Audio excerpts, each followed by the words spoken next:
નો drugs Surat city અંતર્ગત Puna police station વિસ્તારમાંથી માદક પદાર્થ અફીણનો કેસ શોધી કાઢતી Puna police inspector Shri VM દેસાઈનાઓએ સર્વેલન્સ સ્ટાફના માણસોની માદક કેફી દ્રવ્યોની હેરાફેરી તથા પેડલરો વિરુદ્ધ કાર્યવાહી કરવા બાબતે સૂચના અને માર્ગદર્શન આપવામાં આવેલ છે. જે સૂચના અન્વયે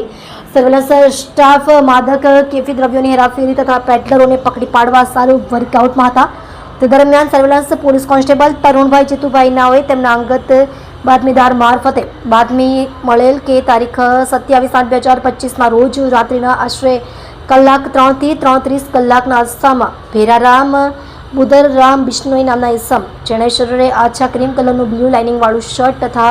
કાળા કલરની ટોપી તથા બ્લુ કલરનું સાદું પેન્ટ પહેરેલ છે. તેવા રાત સાથે તેના પેન્ટના કિસ્સામાં ગેરકાયદેસર માદક પદાર્થ અફીણ રાખીને તે વેચાણ સારું ગીતાનગર સોસાયટીના શેરીના નાકે આવનાર છે તેવી બાતમી હકીકતના આધારે જરૂરી કાર્યવાહી કરી બાતમી હકીકતવાળી જગ્યાએ રેડ કરતા સદર હું બાતમી હકીકતવાળી જગ્યાએ વોચમાં હતા.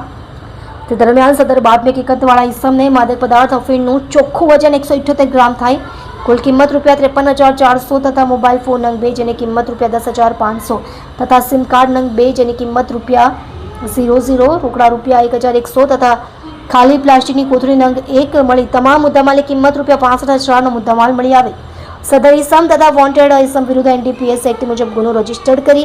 નો ડ્રગ્સ ઇન સુરત સિટી અભિયાન અન્વયે વનસ્પતિજન્ય માદક પદાર્થ કેફી દ્રવ્યનું વેચાણ તથા હેરાફેરી તથા પેડલરો વિરુદ્ધ કાર્યવાહી કરવા સતત પ્રયત્નશીલ રહી પ્રશંસનીય કામગીરી કરેલ છે તથા હેરાફેરી તથા પેડલરો વિરુદ્ધ કાર્યવાહી કરી રહી છે.